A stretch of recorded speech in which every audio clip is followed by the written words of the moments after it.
عز السلام تانا تقبلوا نايزا channelنا تعزبتي كملكم تصلحون نزوان زبلنا يوم زيناتات حزلكم قريبا لكم نمكتالكم بخور عدم كبرات سماعات بركز زبلوا وانا وحبريتاتات نا يوتيوب channel متسعانو اغديوم مدقتي دما نوتيفيكيشن منتان كبصعكم زيناتات بوانو تكتاتلو نايزا نا يوتيوب channel سبسكرايب بمقبر ناي دول ملكت متوقع يترسعو ኤርትራን ሱዳንን ምስ መንግስቲ ኢትዮጵያ ድሕሪ ተፈጥረ ምትፍናን ክለያየረን ዓፅየን ሰራዊት ምክልኻል ኢትዮጵያ ተወሰኽቲ ቃፍላያት ዕጡቃት ሓይልታት ናብ ትግራይ የፀግዕ ከም ዘሎ ተገሊጹ ሓላፊ መንገዲ ኣየር ኢትዮጵያ ዝነበረ ኣቶ ተወልደ ገብረ ማርያም ሓላፊ ላዕለዋይ መንገዲ ኣየር ህንዲ ኮይኑ ዕጡቃት ጉጅለ ሓማስ ዕጥቁ ምስ ዝፈትሕ ጥራይ እስራኤል ካብ ወሽመጥ ጋዛ ክትወፅእ ከም ትኽእል ኣፍሊጣ ሓይልታት ፑንትላንድ ምስ ሶማልያ ዝድገፉ ዕጡቃት ኣብ ከቢድ ኩናት ኣትዮ ምህላው ተገሊጹ ኣብ ሊባኖስ ከተማ ሞንስሪ ብመዳፍዕ እስራኤል ደብዳብ ከም ተፈጸመ ተፈሊጡ ዝኸበርኩም ተኸታተልትና እዝን ካልእን ብዝርዝር ሒዘልኩም ከቕርበ ሰናይ ጻንሒት ኤርትራን ሱዳንን ምስ መንግስቲ ኢትዮጵያ ድሕሪ ዝተፈጥረ ከቢድ ምትፍናን ከምኡውን ኣብ ግንባር ሸረና ድሕሪ ዝተፈጸመ ተጻብኦታትን መንገዲ ኣየር ኢትዮጵያ ክለኣየረን ከይጥቀም ከም ዝዓፀዎ ናሽናል ኢንተረስት ገሊጹ እዚ ትማልኣ ማስዩ ኣብ ሰዓታት ፍርቂ ለይቲ ዝተዘርግሐ ሓበሬታ ኮይኑ ኤርትራን ሱዳንን ክለኣየረን ንመንገዲ ኣየር ኢትዮጵያ ከም ዝዓፅዋ ዝገልጹ ሰፋሕቲ ፀብፀባት ክወፁ ድሕሪ ምጅማሮም መንገዲ ኣየር ኢትዮጵያ መዓልታዊ ተጓዓዝቲ ዘመላልሰሉ በረራታቱ ኣብ ዝቐረበ እዋን ንምግታእ ክግደድ ምዃኑ እዩ ዝግለጽ ዘሎ ብመሰረት መረዳእታ ጂኦፖለቲክስ ኤርትራ ሃገራዊ ረብሓታታ ካብ ተጻብኦታት ስርዓት ኢትዮጵያ ንምክልኻል ክለኣየራ ናይ ምምሕዳርን ምክልኻልን ሙሉእ ልኡላዊ መሰል ኣለዋ ዝበለ ኤሪ ናሽናል ኢንተረስት ድሕቲ ኣብ ግንባር ሸረና ዝተረኣየ ኩነታት ክለኣየር ኤርትራ ክዓፅዎ ምዃኑ እዩ ዝረድእ ብዙሓት ሰባት እዚ ውሳነ እዚ ነዊሕ ዝተጸበናይን ዝተደናጎየን ውሳነ እዩ ከም ዝበሉ ዝጠቐሰ እቲ ወሃቢ ሓበሬታ ክለኣየር ኣብ ትሕቲ ኣህጉራዊ ሕጊ መሰረታዊ ኣካል ሃገራዊ ልኡላውነትን ፀጥታን ኮይኑ ይቕፅል እዩ ድሕሪ ምባሉ በረራታት ስርዓት ብልፅግና ምእጋድ ከዓ ንዞባዊ ፀቕጢ ኣገዳሲ ስጉምቲ ምዃኑ ወሲኹ ዝገልጽ ብኻልእ ወገን ኣብ መሬት ዘሎ ወጥሪ እናዓረገ ይመጽእ ምህላው ዝገለጸ እቲ ሓበሬታ ኣብ 2/2026 ስርዓት ኢትዮጵያን RSFን ሓይልታት ቁጥፍ ደገፍ ኣብ ደቡብ ሱዳን ኣብ ዝርከብ ሸረና ዝተደኮነ ሰራዊት ትግራይ ሃንደበት ብኸቢድ መድፍዕን ብድሮናት መጥቃዕቲ ፈጺሞም ምህላው ዝጠቐሰ ኮይኑ ነቲ ኣብ ልዕሊ ኤርትራ ተፈጸመ መጥቃዕቲ ከቢድ ብረትን ሰራዊት ኤርትራ ምስ ሰራዊት ትግራይ ኮይኑ ዘካየዶ ስርሒት ኣመልኪቱ ግን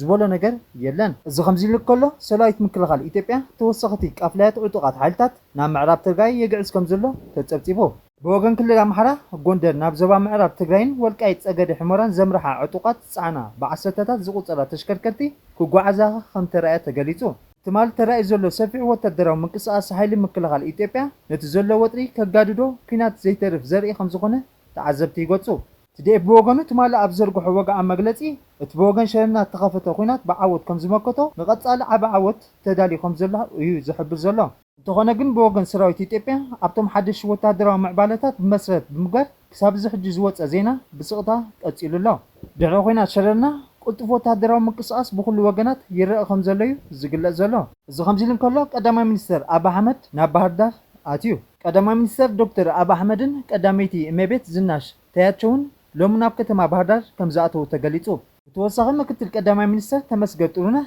ኣፈ ጉባኤ ቤት ምክሪ ፌደሬሽን ኣገኘሁ ተሻገርን ከምኡውን ናብ ከተማ ባህር ዳር ከም ዝኣተዉ ቤት ጽሕፈት ቀዳማይ ሚኒስተር ኣብ ዘውፅኦ ሓበሬታ ገሊጹ ኣምባሳደር ጀነራል ባጫ ደበሌ ምስ ቢቢሲ ኣብ ዘካየዶ ቃለ መሕትት ውግእ እንተደኣ ተጀሚሩ ግንባርን ደጀንን ዝበሃል ኣይክህሉን እዩ ክብል ዝሃቦ ወታደራዊ ትንተና ኣብዚ እዋን እዚ ጂኦፖለቲካዊ ርክባትን ቴክኖሎጅን ቀና ኣፍሪቃ ንባህሪ ውግእ ሙሉእ ከም ዝቐየሮ ዘመልክት እዩ እዚ ጀነራል ባጫ ደበሌ ዘቕረቦ ጂኦፖለቲካዊ ትንተና ንልኡላውነት ኤርትራ ዝገስን ንቐይሕ ባሕሪ ንምቁጻር ዝዓለመ ኣብ ቀና ኣፍሪቃ ሓዳሽ ፖለቲካዊ ካርታ ንምፍጣር ዝቐንዐን ናይ ወረርቲ ወታደራዊ ስነ ሓሳብ እዩ ብመንግስቲ ሜዳታት ኤርትራ ከም ናይ ኩናት ምስምስ ተወሲዱ ዘሎ መደረኡ ሕጋዊ መንግስቲ ኤርትራ ኣይክህሉን እዩ ማለት እዩ እዚ ኣባህላ እዚ ንናጽነትን ልኡላውነትን ኤርትራ ብቐጥታ ዝኽዕድ እዩ ባጫ ደበሌ ኤርትራ ካብ ኢትዮጵያ ዝተፈለየትሉ ሕጋዊ ሞራላዊ መስርሕ ሕቶ ምልክት ዘለዎ እዩ ማለት እዩ ናብ ቀደም ወደባይት ሃገር ናይ ምዃን ድሌት የንፀባርቕ ንህዝቢ ኢትዮጵያ ብሄራዊ ስምዒት ብምልዓል ንወታደራዊ ወራር መድላዊ እዩ መንግስቲ ኤርትራ ከምዚ ሕጋዊ ወይ እውን ግዝያዊ ጌርካ ምስኣል ነቲ ቀጥታዊ ኩናት ናይ ምኽፋት ናይ ልኡላውነት ሃገር ናይ ምፍራስን ስትራቴጂ ባይታ የጣጠ ጂኦፖለቲካ ጂኦግራፊ ቀና ኣፍሪቃ ክቐየር እዩ ዝበሎ ድማ እዚ ማለት ነቲ ድሕሪ ናጽነት ኤርትራ ተፈጥረ ዶባትን ናይ ቀይሕ ባህሪ ዋንነት ብሓይሊ ምቕያር ማለት እዩ እቲ ናይ ወደብ ሕቶ ድማ ኢትዮጵያ ንወደብ ዓሰብ ብዘይሕጋዊ መንገዲ ዝወሰደት እያ ብምባል ንምምላስ ኣብ ቀይሕ ባህሪ ስልጣን መሓዝን ዘለዋ ስትራቴጂካዊ ባህጊ ዘርኢ እዩ እቲ ትንተና ናይ ባጨ ደበለ ሰላማዊ ዲፕሎማሲ ዘይኮነስ ብሓይሊ ብረትን ሓዳስ ቀኒ ኣፍሪቃ ናይ ምፍጣር ንኤርትራ ከም ሃገር ናይ ምጥፋእ ድሌት ዘለዎ ናይ ኩናት ጎስጓስ እዩ። ብወገን ኤርትራ እዚ መደረ እዚ ውዱቕ ታሪክ ዘይፈልጥን ንቐጠናዊ ርግኣት ብከቢድ ዝፈታትን ሓደገኛ ወታደራዊ ምፍራሕ ተባሂሉ ተቆኒኑ ኣሎ። ጠቕላላ ትርጉም ጀነራል ባጫ ደበለ ከጠንቅቆ ዝፈተኖ ድማ ኣብ ዘመን እዚ ኣብ ቀኒ ኣፍሪቃ ዝለዓለ ዝኾነ ይኹን ኩናት ንኩሉ ሰብ ንኩለን ከተማታት ንመላእ ዞባን ብማዕረ ዘጥቃዕ እምበር ኣብ ዶባ ጥራይ ተወሲኑ ተርፍ ናይ ርሑቕ ኩናት ከም ዘይኮነ ንምግላጽ እዩ። ሓላፊ መንገዲ ኣየር ኢትዮጵያ ዝነበረ ኣቶ ተወልደ ገብረ ማርያም ላዕለዋይ ሓላፊ ኮይኑ ንመንገዲ ኣየር ህንዲ ከምርሕ ብኣባላት ቦርዱ ከም ተመዘዘ እቲ መንገዲ ኣየር ኣብ መርበብ ሓበሪቱ ኣፍሊጡ። ኣቶ ተወልደ እቲ ን4 ዓመታት ነቲ መንገዲ ኣየር ዝመርሖ ካፒቴን ዌልሰን ብምትካእ እዩ እቲ ሓላፍነት ተረኪብዎ ዘሎ። ኣባላት ቦርዱ ኣቶ ተወልደ ገብረ ማርያም ነዚ መንገዲ ኣየር ኣብ ዓለም ፍሉጥ ምዝኾኑ መንገዲ ኣየራት ክሰርሑ እዩ ዝብል እምነት ከም ዘለዎም ኣፍሊጡ ኣሎ። እቲ ቦርዲ ንመንገዲ ኣየር ህንዲ ብምምሕዳር ናብ ዝለዓለ ደረጃ ዘበርኽ ድልዱል ባህላዊ ድሕነትን ኣገልግሎትን ዘዕቢ ከምኡውን መክሰብ ዝዘርግሕ ዘለዎ ስራሕ ከካየድ ከም ዝኽእል መራሒ ከለሊ ከም ዝጸንሐን ብምግላጽ ኣቶ ተወልደ ገብረ ማርያም ነዚ ዝበቅዕ ኮይኑ ከም ዝረኸቦን ብምሉእ ድምፂ ከም ዝመረፁን ሓቢሩ። ኣቶ ተወልደ ሓደ ካብቶም ዕዉታት ዋና ኣካየድቲ ስራሕ ኣቪዬሽን ብምዃን ሰፊሕ ተፈላጥነት ዘለዎ እዩ። ኣብቲ ንልዕሊ 10ታት ዓመታት ዋና ኣካየዲ ስራሕ መንገዲ ኣየር ኢትዮጵያ ኮይኑ ዝጸንሓሉ እዋን ነቲ መንገዲ ኣየር ሓደ ካብቶም ኣፍሪቃ ብዝርግሕን ብመክሰብን ኣብ ቅድሚት ስራዕ ከም ዝገበሮ ዝፍለጥ እዩ። ኣቶ ተወልደ ኣብ እዋን ስልጣኑ ንመጠነ መክሰብ መንገዲ ኣየር ኢትዮጵያ ብ4 እጥፊ ከም ዝዛይድን ነተን ኣብቲ ትካል ዝውነና ዝነበራ ነፈርቲ ብብዝሕን ብ3 እጥፊ ከም ዝዓብያ ሰነዳቱ ሕብር። ኣባል ቦርድን ኣቦ ወንበርን መንገዲ ኣየር ህንዲ ኤን ቻናን ዳስክረን ንመዝነት ኣቶ ተወልደ ኣመልኪቱ ኣብ ዝሃቦ ቃል ንኩሎም ኣባላት ቦርዱ ወኪለ ንኣቶ ተወልደ ናብ መንገዲ ኣየር ህንዲ እንኳዕ ብድሓን መጻኻ እብሎ ኢሉ ወሲኹ ኣየር ህንዲ ሕጂ ናብ ወሳኒ ዘመን ምስፍሕፋሕ ዝኣቱ ዘሎ። ኣቶ ተወልደ ኣብ ምህናፅ ሓደ ካብቶም ብቑዓት መክሰብ ዘለዎም ጉጅለታት መንገዲ ኣየር ዓለምና ዘለዉ ፍሉጣት መዝገብ ንመንገዲ ኣየር ህንዲ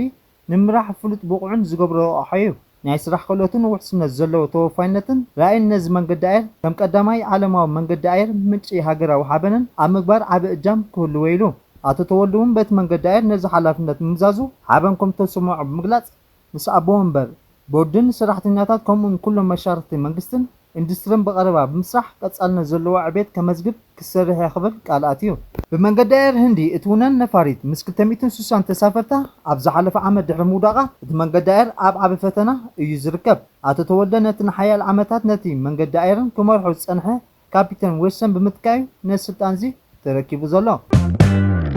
ዕጡቃት ጉጅለታት ሓማስ ዕጥቁ ምዝፈትሕ ጥራይ እስራኤል ካብ ወሽመጥ ጋዛ ክትወፅእ ከም እትኽእል እቲ ብፕረዚደንት ትራምፕ ዝምራሕ ቦርዲ ሰላም ዝበሃል ኣህጉራዊ ጉጅለ ገሊጹ። እቲ መግለጺ ኣብ መንጎ ዳይሬክተር ናይቲ ቦርዲ ኒኮላይ ሜላዶኖቭ ቀዳማይ ሚኒስትር እስራኤል ቤንጃሚን ናታንያሁ ድሕሪ ዝተኻየደ ርክብ እዩ ተባሂሉ። እቲ ብሶኒ ኣብ ምዕራብ ኢየሩሳሌም ተገብረ ኣኼባ ፖለቲከኛታት እስራኤል በቲ ዝሓለፈ ሐሙስ ብፕረዚደንት ኣሜሪካ ዶናልድ ትራምፕ ዝተገልጸ ስምምዕ ከም ተሓጎሶ ኣብ ዝዕብርሉ ዘለዎ እዋን ክካየድ ክኢሉ። እቲ ቦርድ እቲ ድሕሪ ኣኼባ ኣብ ማሕበራዊ መራኸቢታት ኣብ ተዘርግሐ ሓበሬታ ዕላማ ናይቲ ኣኼባ ንጡርን ኣብ ሕቶ ዝኣቱ ከም ዘይኮነ ድሕሪ ምሕባር ሓማስ ኣብ ወሽመጥ ጋዛ ዝርከብ ኣጽዋሩ ሙሉእ ከረክብ ካብ ወታደራዊ ምሕደራ ድማ ናብ ሲቪላዊ ምሕደራ ክሳገር ጻውዒት ኣቕሪቡ። ሓማስ ብወገኑ እስራኤል ነቲ ኣቐዲሙ ተበፂሑ ዝነበረ ውዕል እንተዘያ ተግቢራቶ እቲ ስምዕ ግብራዊ ከም ዘይከውን ኣፍሊጡ ኣሎ።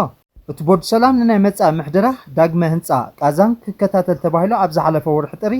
ብዶናልድ ትራምፕ ዝተመስረተ ጉጅለ ምዃኑ ይፍለጥ። እቲ ቦርድ ሰላም ኣቕሪቦ ዝነበረ እማመታት ኣብ ምስጋር ምሕደራ ወሽመጥ ጋዛ ምውፃእ ሰራዊት እስራኤልን ሙሉእ ምፍታሕ ዕጥቂ ሓማስን ዘተኮረ ምንባሩ ይዝከር። እስራኤል ኣብ ጥቅምቲ 2025 ስምዕ ምቁራት ተኽሲ ክትግበር ኣብ ምርዳእ በፂሓ እኳ እንተነበረት ካብኡ ንድሓር ግን ልዕሊ 1200 ፍልስጤማውያን ከም ዝቐተለቶም ጸብጸባ ዘመልክቱ። ብሓፈሻ ድማ ኩናት ጋዛ ኣብ ጥቅምቲ 2023 ካብ ጅመር ንድሓር ብጠቕላላ ልዕሊ 73,000 ፍልስጤማውያን ብደብዳብ እስራኤል ህወቶም ሲኢኖም ከም ዘለዉ እቶም ጸብጸባት ወሲኾም የረድኡ። ብተወሳኺ ሚኒስትር ምክልኻል እስራኤል ነቲ ናይ ነዊሕ ርሕቀት ኣውሮ ዝበሃል ስርዓት ምክልኻል ሚሳኤል ብዓወት ከም ዝፈተነ ሎማ ኣፍሊጡ። ፈተና ኣካል ናይቲ ስርዓት ምክልኻል ዝያዳ ንምዕባልን ንምዕባይን ዝተዳለወ ናይ ነዊሕ ግዜ መደብ ምዃኑ እቲ ሚኒስተር ገሊጹ። ሚኒስተር ምክልኻል ኣብ ዘውፅኦ መግለጺ እቲ ዕዉት ፈተነ እስራኤል ካብ ህልውን መጻእን ጸጥታዊ ስጋኣታት ንምፍሳን ንምክልኻል ኣብ ዘለዋ ወታደራዊ ዓቕሚ ዓቢ ምዕራፍ ምዃኑ ገሊጹ። ሚኒስተር ምክልኻል ቅድሚ ሕጂ ብ17 ናሓሰ 2025 ኣብ ወርሒ ሰነ ኣብ ዝተኻየደ ኩናት እስራኤልን ኢራንን